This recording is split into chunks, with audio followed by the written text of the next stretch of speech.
Yu Menglong lived 12 years under the spotlight, yet the truth he tried to reveal existed only in the reflection of his own eyes.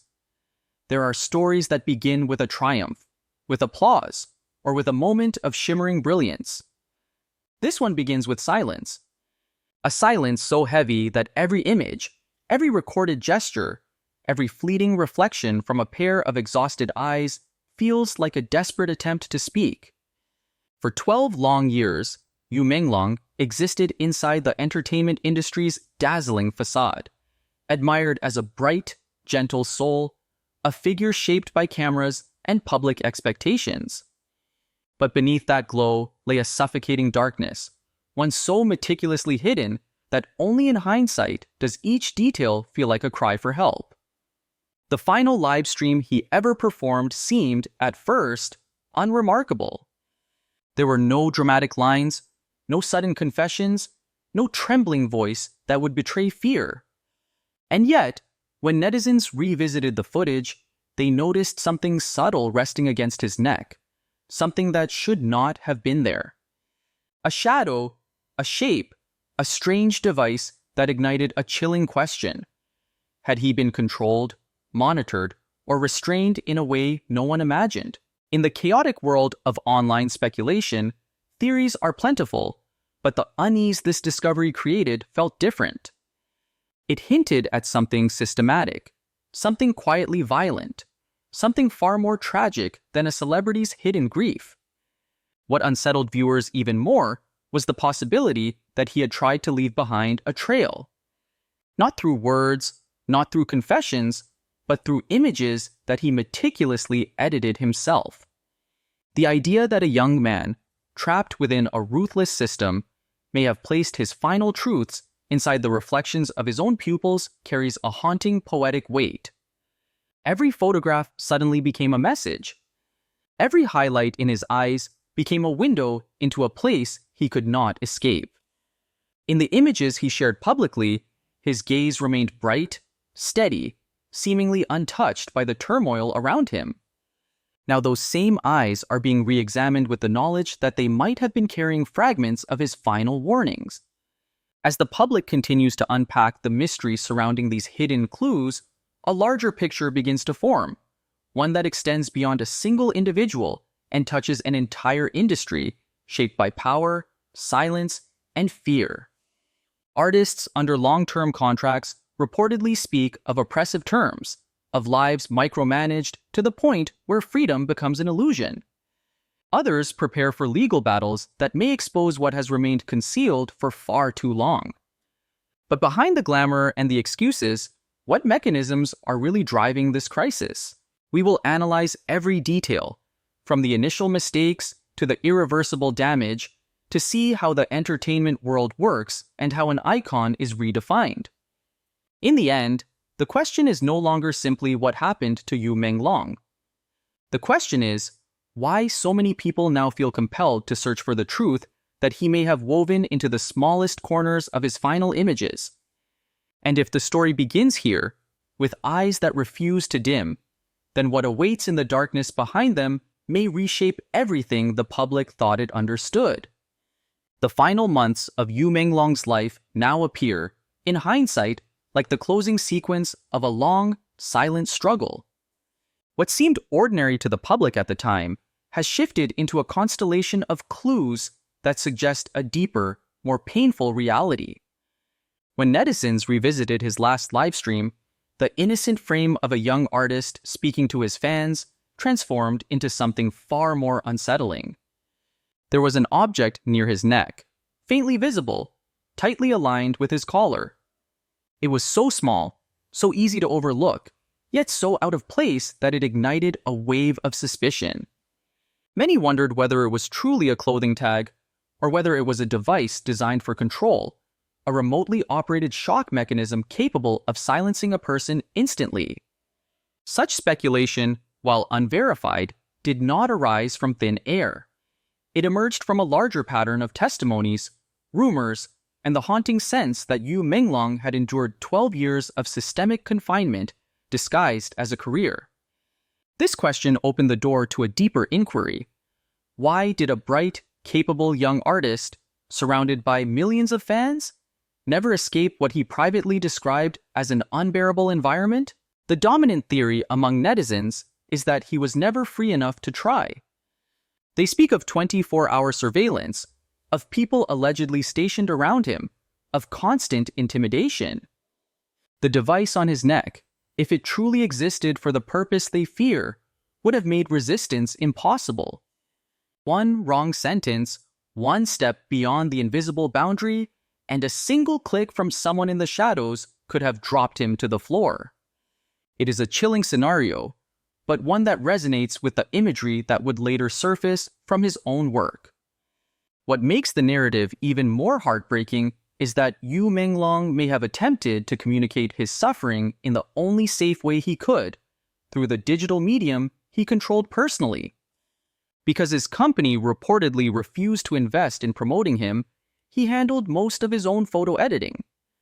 This unexpected autonomy became his final instrument of resistance. Using a technique known as image fusion, he blended small fragments of hidden scenes into the reflections of his eyes, embedding them in public photos posted on social media.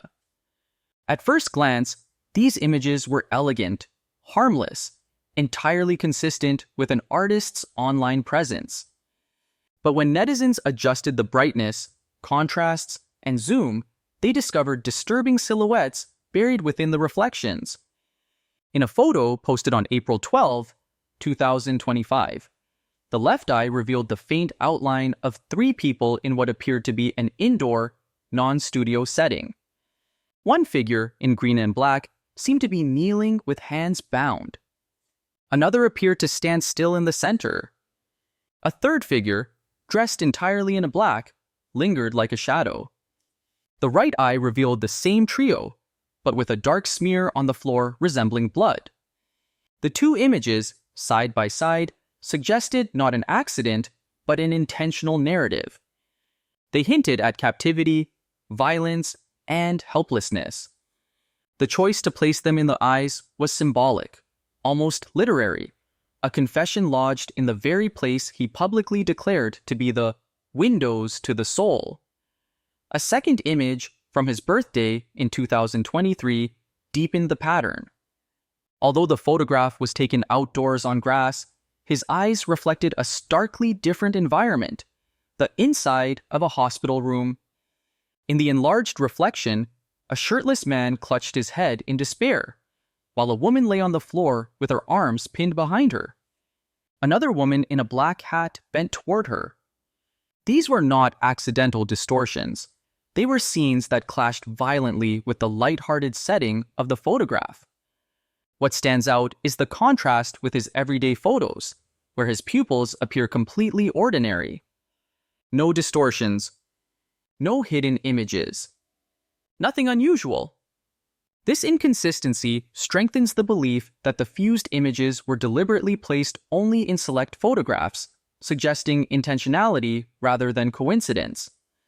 These details form a picture that is not merely tragic but methodical. They point to the possibility that Yu Menglong, sensing danger and perhaps anticipating that his voice might one day be erased, attempted to leave behind a silent archive of his suffering. It is a theory that many netizens now accept with sorrow and admiration. What do you think about this? Comment Amen below so we can continue with the unfinished stories. The days following the discovery of the hidden images in Yu Menglong's photographs marked a dramatic turning point. What had once been isolated whispers on niche forums erupted into a full-scale public conversation that spread rapidly across social platforms in China, Taiwan, Japan, and beyond. The revelations ignited a wave of unease that no single authority, no corporate statement, and no censorship attempt could contain. In a society where public expression is often subdued, the intensity of the reaction revealed something deeper, a collective sense that the boundaries of silence had been crossed for too long. The first shockwave came from an unexpected source. A veteran feng shui master, Ma Xian, who had spent nearly 3 decades working with well-known artists, publicly stated that he had received a disturbing phone call from a major industry figure. This individual revealed that the artists under the same company as Yu Menglong, particularly the younger ones, were attempting to terminate their contracts. The phrase he used carried a heavy weight: contracts until death. It implied that breaking free was not simply a matter of legal negotiation, but a confrontation with a system that held immense power over their lives. The idea that these artists needed to affirm publicly that they had no history of mental illness, no depression, and no dangerous behavior signaled the severity of the situation. Such declarations hinted at an unspoken fear that if anything happened to them, it must not be mistaken for a voluntary act. As these statements reached the public, the atmosphere online shifted rapidly. For many, the pieces of the puzzle began to align in a way that suggested systemic, not isolated, abuse. The revelations spurred artists to reconsider their commitments to television programs, reality shows, and endorsements connected to the company. Several were reportedly prepared to pay large penalties, even millions in compensation, to sever ties. The urgency demonstrated the degree of danger they believed themselves to be in. Meanwhile, netizens around the world began to voice their anger and solidarity in increasingly visible ways. One of the most symbolic acts occurred on a quiet street in Shanghai, where someone wrote on the side of a white sedan, "Fight for justice, the best young man in the world, Yu Menglong." Although simple, the statement resonated across Chinese social media. It was an act that required genuine bravery, given the strict scrutiny of public expression. Many netizens admitted they did not know the individual behind the message, but they felt profound emotion at the sight. It became, for a moment, a rallying cry. The media avalanche grew as evidence of public backlash spread. Images surfaced of Tianhairong's film screenings, showing entire theaters empty. Row after row of unoccupied seats told a wordless but powerful story. Audiences were boycotting works associated with individuals or entities perceived to be complicit. Soon after, reports confirmed that the film involved in box office manipulation had been removed from several theaters following public complaints. These developments reinforced the idea that netizens were no longer merely speaking, they were acting. Simultaneously, the name of Yu Menglong surged dramatically on Baidu's trending searches, rising to second place and continuing to climb. Search volume became a silent form of protest, a way for people to say that they refuse to forget.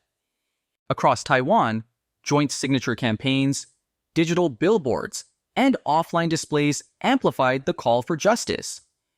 The number of signatures reached 713,000, a level of coordinated response rarely seen for an individual artist. The cascading effect of these actions signaled more than sympathy. It illustrated collective recognition that Yu Menglong's story was no longer his alone. It had become a symbol of a broader struggle involving power, silence, and the fragility of human dignity within the entertainment world. As the momentum continued to build, it became evident that the media storm was not merely a reaction, but a reckoning. What began as whispers about a single artist had grown into a challenge to the structures that shaped the lives of many. The momentum that had gathered around Yu Menglong's story soon collided with a separate event that carried its own emotional force, widening the public's understanding of how far suppression could reach. When Japanese singer Hamasaki Ayumi arrived in Shanghai for her scheduled concert on November 29, she anticipated a night of music, connection, and professional fulfillment. Instead, she was met with an abrupt cancellation order delivered only 1 day before the performance. The official explanation cited force majeure, a familiar phrase that echoed through countless previous controversies. Yet what followed transformed this incident into a pivotal moment that resonated across borders. Rather than retreat quietly, Hamasaki Ayumi chose an act of defiance that stunned the entertainment world. On the night of the scheduled show, she walked onto the vast stage alongside more than 200 Japanese and Chinese staff members. Before 14,000 empty seats, she performed the complete concert exactly as she would have for a full audience. The lights, the costume changes, the stage effects, the emotional delivery, all remained intact.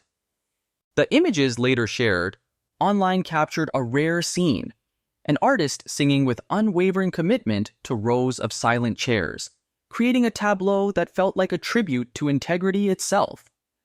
For many viewers, it embodied the unspoken tension felt by countless performers who navigate environments where decisions can shift suddenly without transparency. Yet the emotional impact of her gesture triggered an unexpected response.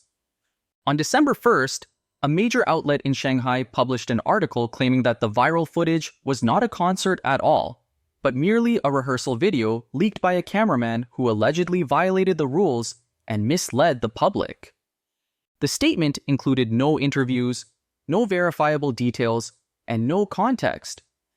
It relied solely on a supposed apology from an individual named Lai Zonglong. The intent behind the article was clear: redirect the narrative, minimize embarrassment, and recast a powerful act of professionalism as a misunderstanding. However, this attempt to reshape the story backfired immediately. Netizens scrutinized the timeline and pointed out that the rehearsal supposedly took place only after the official cancellation, a contradiction that made little sense. Industry professionals noted that no one conducts a full dress rehearsal with confetti and bubble effects after learning that a show has been cancelled, because such effects are notoriously difficult to clean and are used only for final performances. The evidence overwhelmingly supported Hamasaki Ayumi's own statement on Instagram, where she affirmed that the team had performed the entire set without an audience to honor the work already invested. As anger spread online, the situation escalated when Masato Matsura, the chairman of AVEX Japan, released a message describing the experience as chilling. He wrote that the sudden collapse of the event felt like a warning, a tactic meant to instill fear. He described watching adults in the industry tremble, as if trapped in a surreal film. His words carried the weight of someone who had witnessed power exerted in a way that transcended simple administrative decisions. This moment became the climax of the broader narrative. It drew a line between isolated incidents and a recognizable pattern of control, fear, and the silencing of artists across regions. The story of Yu Menglong, once viewed as a tragedy confined to a single individual and a single company, now appeared connected to a wider landscape in which transparency was fragile and independent voices faced immense pressure. Hamasaki Ayumi's empty hall performance became a symbolic echo of the silence Yu Menglong may have endured, a visual reminder that even when an audience is absent, the truth remains present. In this merging of events, a breakthrough emerged. People across Asia began to see that the struggle was not about one artist, one rumor, or one suppressed performance. It was about an industry, perhaps even a system, built on layers of fear and tightly controlled narratives. The more authorities attempted to redirect public perception, the more resolute the public became in seeking clarity. It was as if Yu Menglong's final, hidden messages had set off a chain reaction, encouraging others to confront what had long been overlooked. If the silence around him once concealed the truth, the unfolding events now amplified it. Each act of resistance, whether a leaked reflection in a photograph or a concert performed before empty seats, carried the same message, that the truth, however buried, has a way of resurfacing when people choose to look closely. In the weeks that followed these revelations, a quiet transformation began to unfold across the entertainment landscape. What started with the hidden reflections in Yu Menglong's photographs expanded into a broader reflection on how artists lived, worked, and survived within a system that often demanded silence in exchange for opportunity. His story, once dismissed by some as an isolated tragedy, had grown into a collective awakening that bridged different industries, regions, and cultures. The conversations sparked by his final images, and by the actions of those who dared to speak or create in the face of suppression, became part of a larger dialogue concerning dignity and agency. For many artists, the aftermath marked a moment of reconsideration. Those who once believed their contracts, schedules, and public personas were immutable began to question the foundations of their environment. The testimonies shared by individuals close to the industry revealed a world where freedom could be conditional, where compliance was sometimes encouraged through fear, and where the notion of self-determination felt increasingly distant. Yet these realizations also empowered others to take their first steps toward independence. Some pursued legal action. Others withdrew from projects tied to questionable organizations. A few issued personal statements asserting their mental stability and safety, quietly indicating the concerns that had weighed on them. Meanwhile, the public response grew into something more enduring. Across social platforms, forums, and international communities, people continued to advocate for transparency and accountability. The empty theaters, the rising search indexes, the petitions, and the symbolic messages displayed in unexpected corners of major cities all contributed to a sense that the public would no longer be passive observers.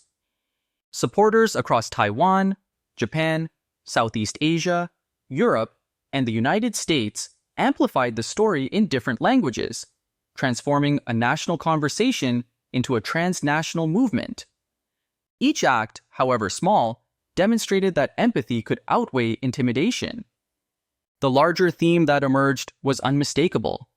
The entertainment world, often celebrated for its glamour and brilliance, was built on structures that could overshadow the very people who gave it life.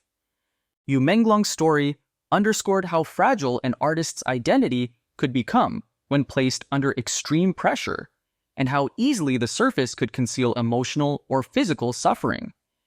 It reminded audiences that fame does not shield individuals from harm, and that visibility does not guarantee safety. At the same time, it highlighted the extraordinary resilience of those who continue to create, perform, and speak despite unimaginable obstacles. From this tragedy arose a set of enduring lessons. First, truth has a way of surfacing, even when buried in the smallest corners of an image. Second, solidarity possesses real power, capable of transcending censorship and transforming sorrow into collective action. Finally, the pursuit of justice is both a personal and communal journey, requiring courage from individuals and persistence from the public. As more voices join the call for clarity, the path ahead remains uncertain, yet undeniably changed by what has already been revealed. Yu Menglong's legacy now extends beyond his performances and public life. It lives in the conversations he initiated, the courage he inspired, and the determination of those who refuse to let his story fade. If everything uncovered so far represents only the beginning, what will surface next?